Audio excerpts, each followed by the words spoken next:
তো বন্ধুরা আজকে আমাদের টপিক হলো Weber least cost theory of industrial লোকেশনের পার্ট 2। তোমরা যদি পার্ট 1 এখনো না দেখে থাকো তাহলে আগে পার্ট 1 দেখে আসো, তারপর পার্ট 2টা ওয়াচ করবে, মানে এই ভিডিওটা ওয়াচ করবে, ঠিক আছে? কারণ আমি এত অবধি তোমাদের ডিসকাস করে দিয়েছি পুরো একদম খুবই সহজ ভাষায়, তোমরা খুব সহজে বুঝে যাবে, ঠিক আছে? তো দেখতে পাচ্ছ আমি কি ডিসকাস করেছি। কনসেপ্ট ডিসকাস হয়েছে, অ্যাজাম্পশন হয়ে গেছে, এবং controlling factor of industrial location অর্থাৎ নিয়ন্ত্রকগুলো কি সেগুলো আমি ডিসকাস করে দিয়েছি।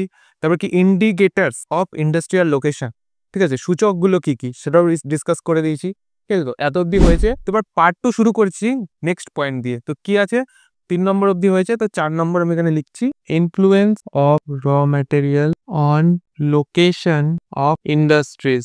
ইনফ্লুয়েন্স অফ র material on location of industries অর্থাৎ শিল্পের অবস্থানের ওপর কাঁচামালের প্রভাব। তো শিল্পের অবস্থান কোথায় সবচেয়ে লাভজনক তা জানার জন্য ওয়েবার বস্তু সূচকের ভিত্তিতে কাঁচামালের প্রভাব বিশ্লেষণ করেছেন। তো বস্তু সূচককে আমরা ইংলিশে কি বলে থাকি? Material index. তো আমি এখানে লিখে দিচ্ছি তোমাদের। তো এখানে একটা সূত্র আছে, ঠিক আছে? এই যে এমআই মানে ম্যাটেরিয়াল ইন্ডেক্স অর্থাৎ বস্তু সূচক ইজুকাল টু কাঁচামালের ওজন বাই উৎপাদিত পণ্যের ওজন। বুঝতে পারছো এটা কি বলতে চাইছে? ম্যাটেরিয়াল ইন্ডেক্স অর্থাৎ বস্তু সূচক ইজুকাল টু কাঁচামালের ওজন অর্থাৎ প্রোডাক্টটা তৈরি হওয়ার আগে যে কাঁচামালটা তার ওজন ভাগ উৎপাদিত পণ্যের ওজন অর্থাৎ কাঁচামাল থেকে পণ্যটা যে উৎপাদন করা হচ্ছে তার ওজন, ঠিক আছে?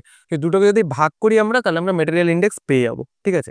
তো এখানে একটা কথা তিনি বলেছেন বিশুদ্ধ অবিশুদ্ধ কাঁচামালের ক্ষেত্রে, যেটা আমরা একটু আগে মানে আগের ভিডিওতেই তোমাদের বলেছিলাম যে বস্তু সূচক যদি 1 হয় তাহলে হবে সেটা বিশুদ্ধ শ্রেণীর কাঁচামাল, আর যদি বস্তু সূচক 1-এর বেশি হয় অর্থাৎ গ্রেটার দেন 1 হলে তখন হয়ে যাবে সেটা অবিশুদ্ধ কাঁচামাল, ঠিক আছে? তো সেটার ব্যাপারেও তিনি এই পয়েন্টে বলেছেন। আর এর সঙ্গে তিনি বলেছেন যেসব শিল্পের কাঁচামাল হলো বিশুদ্ধ শ্রেণীর, সেই সব কাঁচামাল বা যেসব ফ্যাক্টরিগুলো বা কলকারখানাগুলো সেগুলো বাজারের কাছেও অবস্থান হতে পারে, বা কাঁচামাল যেখানে তৈরি মানে উৎপাদন হচ্ছে সেখানেও অবস্থান হতে পারে, বা তার মধ্যবর্তী অঞ্চলে অবস্থান, মানে যেখানে খুশি সেখানে অবস্থিত হতে পারে, ঠিক আছে?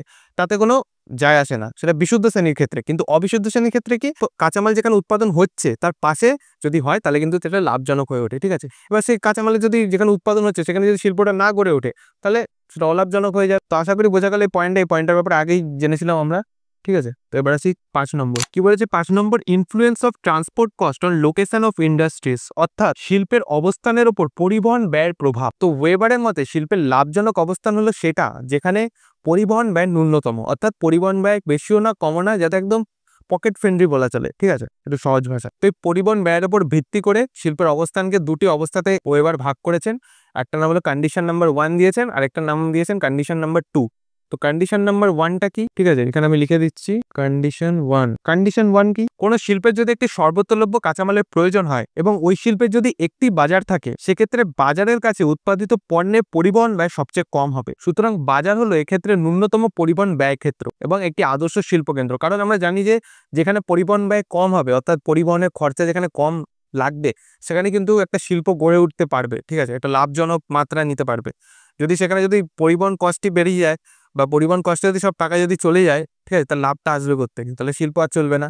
তো সেটাই, এই জন্য আমরা দেখতে পাই যে কোথাও একটা শিল্প তৈরি হয়ে যাওয়ার পরেও সে শিল্পটা আবার বন্ধ হয়ে যাচ্ছে বা কলকারখানা বন্ধ হয়ে যাচ্ছে, কারণ কিন্তু এইসবই হয়ে থাকে। আরেকটা কি আছে কন্ডিশন নাম্বার 2, এখানে লিখে দিই একটি বাজারে যদি 2টি কাঁচামাল থাকে তখন তার পরিবহন কেন্দ্রটা কিরকম হবে অর্থাৎ কিরকম ভাবে ম্যানেজ হবে। এর আগের টাইমে কি বলেছিলাম, একটি মাত্র কাঁচামাল আছে, তাও আবার সর্বোত্তলভ্য কাঁচামাল।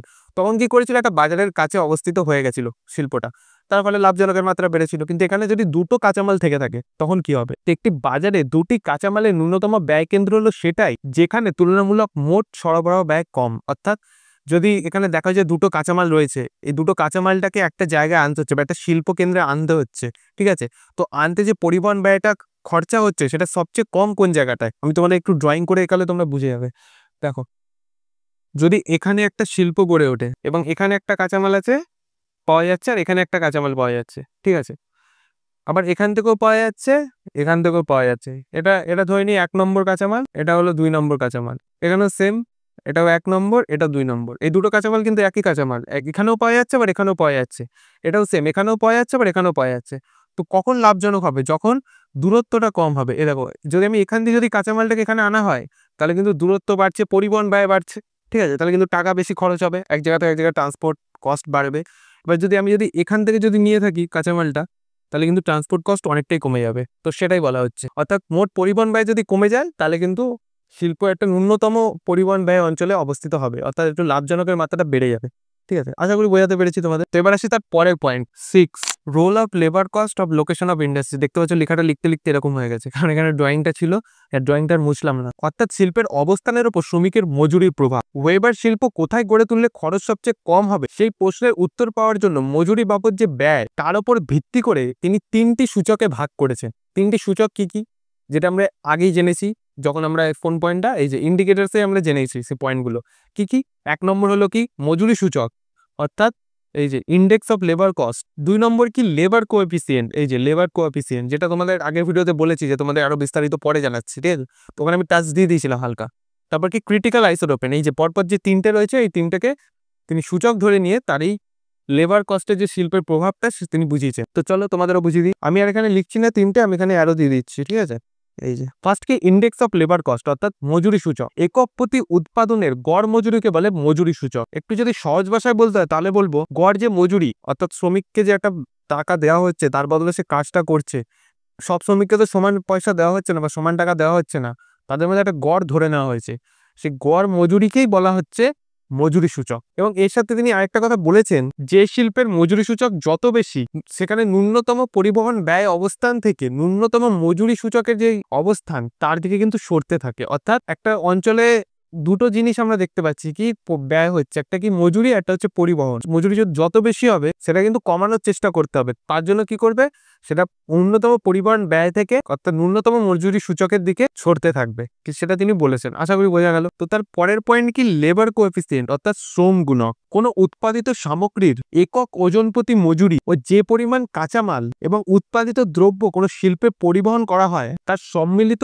ওজনের অনুপাতকেই বলে শ্রম গুণক বা লেবার কোএফিসিয়েন্ট। এখানে লেবার কোএফিসিয়েন্টের তার সংজ্ঞাটাই তিনি বলেছেন, আর কিছু বলেননি, ঠিক আছে। তো 3 নম্বর কি ক্রিটিক্যাল আইসোটোপেন। এই ব্যাপারে আমি তোমাদের আগে বলে দিচ্ছি, তাও তোমাদের বলে রাখি। তো ক্রিটিক্যাল আইসোটোপেন হলো শ্রমিকের ন্যূনতম মজুরি ও মোট পরিবহন ব্যয়বোধক রেখা। এই যে আইসোটোপেনে কি পড়েছিলাম, যে আইসোটোপেন হলো এক ধরনের কাল্পনিক রেখা, যে রেখা বরাবর কোনো শিল্পের কাঁচামাল এবং উৎপাদিত দ্রব্যের যে পরিবহন ব্যয় সেটা সমান। অর্থাৎ একটা রেখা দ্বারা যদি যোগ করা হয় তখন আমরা আইসোটোপেন পাচ্ছি। তো ক্রিটিক্যাল আইসোটোপেনের ক্ষেত্রেও ঠিক একই রকম ভাবে এই যে পরিবহন ব্যয়ের কথা বললাম, কাঁচামাল এবং উৎপাদিত দ্রব্যের যে পরিবহন ব্যয়, তার সাথে আরেকটা জিনিস জুড়ে দিয়েছে কি, যে মজুরি সূচক, অর্থাৎ শ্রমিকের মজুরি। আশা করি বোঝা গেল ব্যাপারটা। তো এবার আসি তার পরের পয়েন্ট কি 7 number, role of agglomeration of industries on industrial location, অর্থাৎ শিল্পের অবস্থানের উপর শিল্পের সমাবেশের প্রভাব। তো ওয়েবার এখানে বলেছেন যে শুধুমাত্র ন্যূনতম পরিবহন ব্যয় অর্থাৎ পরিবহন ব্যয় কম হলে এবং যে মজুরি শ্রমিককে দেওয়া হচ্ছে সে মজুরি যদি কম হলেই যে শিল্পটা ওখানে অবস্থিত হতে হবে এরকম কোনো কথা নেই। সেই দুটো অবস্থার উপর কেন্দ্র করে কিন্তু অবস্থিত নাও হতে পারে। অনেক সময় অনেকগুলো শিল্প যখন এক জায়গায় গড়ে ওঠে, সেই দেখা দেখে কিন্তু সেই নতুন যে শিল্পটা গড়ে উঠবে সেটা কিন্তু একই জায়গায় গড়ে ওঠে। ধরে নিই যে এখানে দুটো শিল্প রয়েছে, তার মধ্যে একটা নতুন শিল্প তৈরি হবে, সেটা কি টার্গেট করবে, শিল্প অঞ্চলগুলোর মধ্যে শিল্পটা তৈরি হওয়া। তার ফলে কি হবে, তারা নানা সুযোগ সুবিধা প্রাপ্ত হবে, ঠিক আছে, কারণ সেখানে অনেক শিল্প রয়েছে আগের থেকেই, এবং সেখানে ব্যাংক বিমা যেসব আর্থিক যেসব সুবিধা সেটা আগের থেকে ওখানে রয়েছে, তাই জন্য সেখানে দুটো শিল্প তৈরি হয়েছে। তো সেই সব সুবিধার জন্য সেখানে আবার নতুন শিল্পটাও একই জায়গায় তৈরি হবে। তো সেটাই তিনি বলেছেন। তো এবার আসি লাস্ট পয়েন্ট, যেটা কিন্তু লিখলে তোমরা এক্সট্রা নাম্বার হবে কি 8 নম্বর, ক্রিটিসিজম বা সমালোচনা। 1 নম্বর সমালোচনা, ওয়েবারের ধারণাগুলি অনেক ক্ষেত্রেই বাস্তবসম্মত নয়। যেমন সব শ্রমিকের সমান কারিগরি দক্ষতা থাকা সম্ভব নয়, যেটা তিনি বলেছেন যে সব শ্রমিক একদম সেম কাজ করবে বা সেম কারিগরি দক্ষতা থাকবে, ঠিক আছে, সেটা কিন্তু সব শ্রমিকের ক্ষেত্রে থাকা সম্ভব নয়। 2 নম্বর, কোথাও শিল্প গড়ে তুলতে গেলে সরকারি নীতি, অর্থনৈতিক কাঠামো, সংগঠকের দৃষ্টিভঙ্গি, শিল্পায়নের পদ্ধতি, এইসব ব্যাপারে কোনো আলোকপাত করা হয়নি। কিন্তু এখানে অনেক বিজ্ঞানীরা বলছে যে এইসব বিষয়ে আলোকপাত না করলে তাহলে কিন্তু শিল্প কোনো সময় গড়ে উঠবে না। 3 নম্বর, ওয়েবারের মতে পরিবহনের ব্যয় ওজন ও দূরত্ব সমানুপাতিক। যদিও বাস্তব ক্ষেত্রে পরিবহন ব্যয় শুধু দূরত্ব অনুযায়ী বৃদ্ধি পায় না, যেমন বিভিন্ন পরিবহন কোম্পানির কাছে তাদের দূরত্ব অনুযায়ী কিন্তু চার্জ আলাদা, অর্থাৎ পরিবহন ব্যয় আলাদা। 4 নম্বর সমালোচনা, ওয়েবারের তত্ত্বে কিন্তু ব্রেকআপ বাল্কের কথা কিন্তু বলা হয়ে ওঠেনি, অর্থাৎ কোনো আলোচনাই করা হয়ে ওঠেনি, কারণ তারা বলেছে যে এক জায়গা থেকে এক জায়গায় ট্রান্সপোর্ট হবে, অর্থাৎ এক জায়গা থেকে এক জায়গায় পণ্য সামগ্রী নিয়ে যাওয়া হবে, কিন্তু কিভাবে নিয়ে যাওয়া হবে, ব্রেকআপ বাল্ক, অর্থাৎ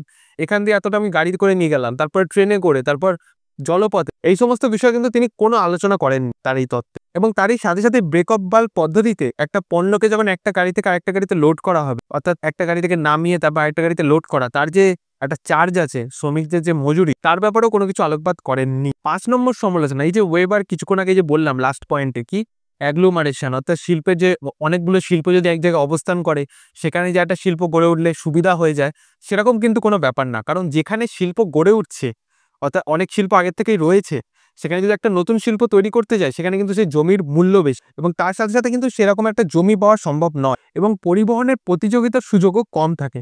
অর্থাৎ তাই বলা হচ্ছে শিল্পাঞ্চলগুলি কিন্তু কোনো সময় নতুন শিল্পকে আকর্ষণ করে না। ঠিক আছে, সেটা কিন্তু অঞ্চলটার উপর ভিত্তি করে গড়ে ওঠে, এবং অঞ্চলের সরকারি নীতি এবং নানান কিছুর উপর ভিত্তি করে গড়ে উঠছে। ঠিক আছে, শুধু যে বড় শিল্প আগের থেকে রয়েছে বলেই সেখানে এই শিল্পটা গড়ে উঠবে অন্য শিল্প, সেটা কিন্তু কোনো ফ্যাক্ট না। এবং 6 নম্বর এবং লাস্ট সমালোচনা হলো ওয়েবারের শিল্প ভাবনার পণ্যের দাম বাড়া কমার ব্যাপারে কিন্তু কোনো আলোকপাত করেননি। তো আশা করি বোঝা গেল আমাদের এই টোটাল ওয়েবারের থিওরিটা। ঠিক আছে, তোমাদের দুটো পার্টে বুঝিয়ে দিলাম। আর এর সাথে সাথে তোমরা কোন থিওরি দেখতে চাও বা কোন টপিকের উপর ভিডিও দেখতে চাও সেটা আমাকে একবার কমেন্টে জানিও। আর পার্ট 1 যদি এখনো না দেখে থাকো তো এখানে ক্লিক করে দেখে নাও। আর আমাদের আলাদা আলাদা প্লেলিস্টে আমি ভাগ করে দিয়েছি, প্রত্যেকটা ভিডিও পেপার অনুযায়ী প্লেলিস্টে ভাগ আছে, সেগুলো তোমরা দেখে নিতে পারো। আর ইকোনমিক জিওগ্রাফি প্লেলিস্ট আমি এখানে দিয়ে দিচ্ছি। আর যদি ভন্তিনন থিওরি দেখতে চাও তাহলে এখানে ক্লিক করো। ঠিক আছে, আর এরকমই ভিডিও পাওয়ার জন্য চ্যানেলটাকে সাবস্ক্রাইব করে রাখো। তো চলো, বাই।